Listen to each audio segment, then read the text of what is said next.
the country grapples with the aftermath of that deadly attack on Berlin Pride celebrations.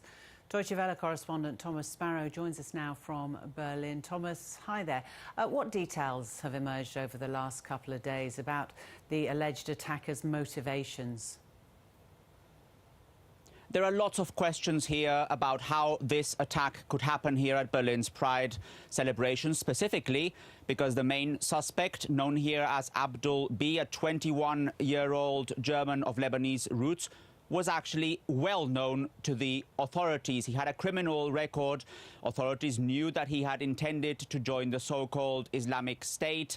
He was actually detained in Lebanon, returned to Germany, and he was given a suspended sentence here in Berlin, which essentially meant that he was able to go free on parole.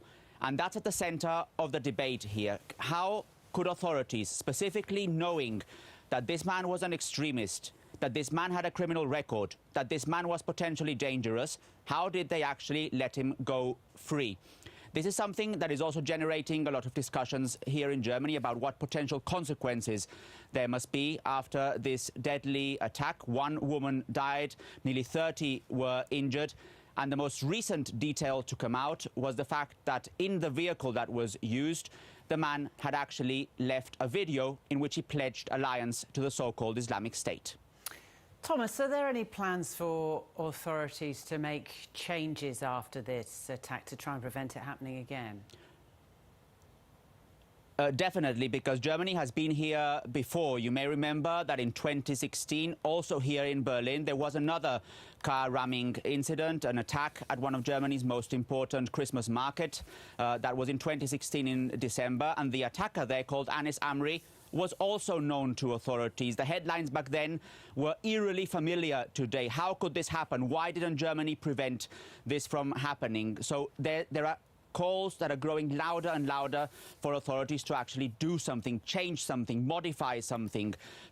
There are 3 points that are under discussion. One is to change juvenile law, because the main suspect in this attack had actually been tried under juvenile law. He was 21 years old. So the main proposal there is for authorities, specifically with people they consider to be potentially dangerous, to not be tried under juvenile law. Second, to increase the use of ankle tags. That's something that may be more common in other countries, not so common here in Germany. That's something that the government definitely wants to increase. And the third one is focusing more and more on these so-called potentially dangerous people. There are around 400 of them here in Germany. 155 of them, according to authorities, are roaming free. So this is something that is obviously a matter of concern for many here in Germany. How could this debate impact Germany's governments politically?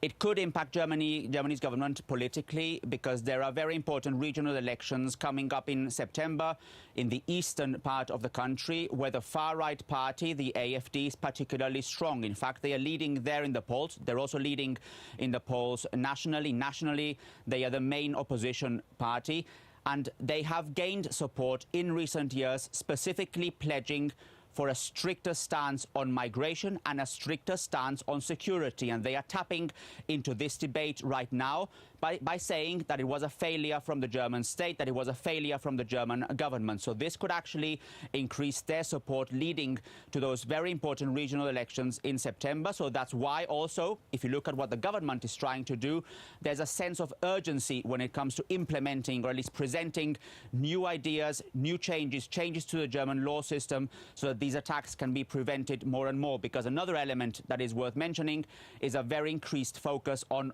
prevention. That is something that the German authorities also want to focus on. Thomas Sparrow in Berlin, thank you.